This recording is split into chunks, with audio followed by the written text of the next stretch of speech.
Est-ce que cette heure qui vient de s'écouler a été profitable pour certains ou certaines?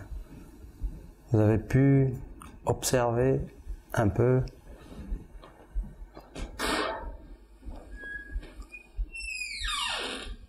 qu'est-ce qui se passe? Quelle est la première réaction que l'on a quand on observe tous ces mouvements?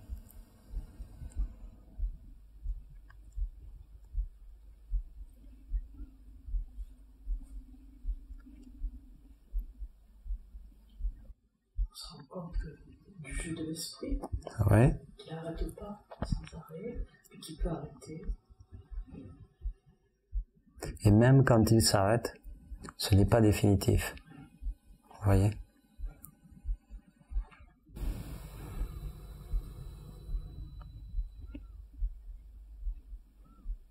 Moi, j'ai observé de la chaleur à un moment, j'avais chaud.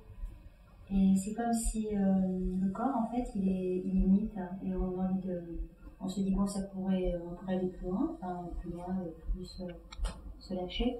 Et le corps, il résiste. Juste qu'il résiste. Oui, oui. En fait, au fur et à mesure que vous allez pratiquer, vous verrez que il y a cette conscience qui est intelligente. Mais il y a aussi le corps. Le corps qui a son mode de fonctionnement qui lui est propre. Il a aussi une forme d'intelligence. Voyez? Donc on peut être absorbé dans une méditation très profonde, mais après le corps peut se rebiffer. Voyez? Le corps peut refuser de rester longtemps dans cet état. Et on se rend compte en fait qu'il y a aussi une intelligence corporelle. Voyez? Vous parliez tout à l'heure de chaleur. En effet, plus on rentre dans des méditations très profondes, plus on développe une forme d'énergie. Voyez? Il y a une forme d'énergie. Certains pourraient l'appeler Kundalini, d'autres autrement, mais on constate quand même qu'il y a une forme d'énergie qui se diffuse dans le corps durant la méditation. Donc certains peuvent avoir très chaud, d'autres peuvent avoir très froid. Il y a des chutes de température très très impressionnantes et le contraire également. Vous voyez? Et c'est là où vous vous rendez compte qu'en fait, on a l'impression que l'exercice est banal, mais il y a un grand nombre de choses qui se passent à l'intérieur. Voilà. Donc on voit effectivement que le corps a une intelligence. Ouais. Ça c'est fabuleux quand même. C'est fabuleux parce que on peut croire qu'il suffit d'avoir la volonté. Il y a la volonté, mais il arrive des moments où la volonté ne suffit pas. Et donc, le corps peut nous aider à aller plus loin ou peut justement nous freiner. Oui. Et là, on ne peut pas faire grand-chose. Oui. Encore une fois, on ne peut qu'observer.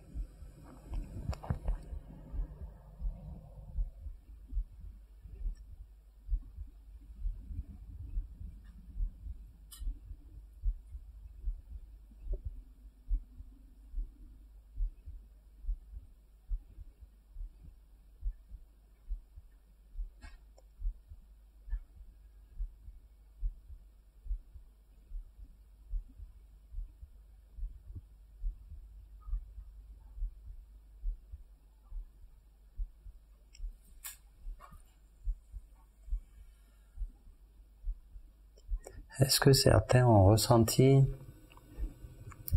cette absence de conscience corporelle?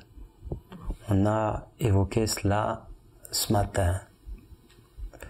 Au fur et à mesure que l'on est absorbé dans l'observation des phénomènes qui apparaissent et disparaissent, à un moment donné, on oublie son corps. À un moment donné, on oublie l'environnement. Vous voyez? Et c'est pour cela que j'insistais sur le fait que la méditation nous amène à être conscient d'être, mais inconscient de notre environnement et de notre corps. Et des fois, il y a méprise.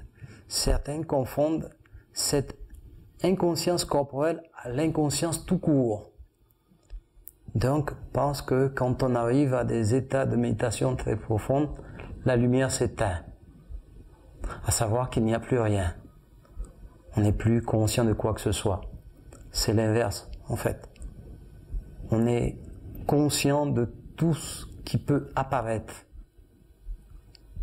Mais paradoxalement, on n'est plus conscient de notre corps. Voilà.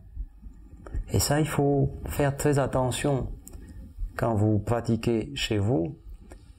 Des fois, on confond le sommeil et la méditation. On peut regarder l'heure, on dit « Ah, j'ai médité pendant une demi-heure, c'est pas mal, mais je ne sais pas ce qui s'est passé. » C'est simple, vous avez été inconscient. Voilà. Quand on médite correctement, on est tout le temps conscient. Tout le temps. Tout le temps. Voilà. Maintenant, poussé à un niveau encore très élevé, il y a certaines personnes qui tombent justement dans cette inconscience. Mais cette inconscience ne nous apporte rien comme information. Elle ne nous apporte rien. D'où l'intérêt d'être toujours conscient. C'est très important. C'est très très très important.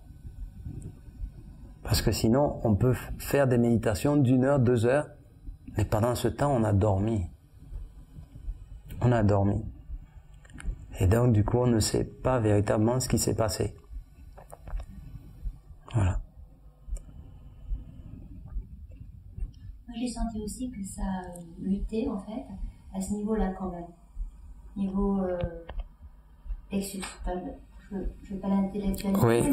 Oui. Ceci dit, c'était quand même à ce niveau-là que ça... C'est encore relatif à chaque individu. Vous voyez, il y a des personnes qui vont avoir des fortes chaleurs au niveau de la poitrine, d'autres vont avoir de la chaleur au niveau du bas-ventre, d'autres au niveau du bas du dos. Vous voyez, donc ça varie d'un individu à un autre. Mais quel que soit le cas, il faut simplement l'observer. Voilà, il faut simplement l'observer. Et des fois, on prend peur. On prend peur. Et donc, soit on essaye d'arrêter la pratique, ou on essaye de changer de position. Il faut continuer à observer. La chaleur peut être tellement forte que quand une tierce personne rentre dans la pièce, elle la sent. Voyez? Donc, il ne faut pas être surpris. Au-delà des chaleurs, il peut aussi y avoir des odeurs. Voyez? Donc, ne soyez pas surpris. Si vous avez médité dans une pièce et vous sortez, vous avez un proche qui rentre dans la pièce, peut sentir une forme d'odeur de cramoisie. Hein. C'est toujours de l'énergie. Toujours l'énergie, mais ne soyez pas surpris. C'est normal. Et n'essayez pas de comprendre. N'essayez pas de chercher ce que c'est. Constatez simplement. Constatez simplement. Sinon, on va très vite dans le travail énergétique, bien-être, et on a glissé sans s'en rendre compte. Vous voyez, si vous vous intéressez à ce sujet de l'éveil et de la spiritualité, il faut être rigoureux. Rigoureux dans votre fonctionnement mental. Donc, j'observe. Ça s'arrête là. Donc, ça demande de la rigueur. Voyez, vous constatez une manifestation, vous constatez un phénomène particulier, vous ne faites que constater. Vous ne faites que constater. Si vous commettez l'erreur de débattre, d'essayer de chercher des explications dessus, vous vous êtes égaré. Voyez? Donc c'est très subtil et très pointilleux. Voyez? Donc ça demande de la rigueur au niveau du comportement, de la rigueur au niveau de sa méthodologie de travail. Voyez.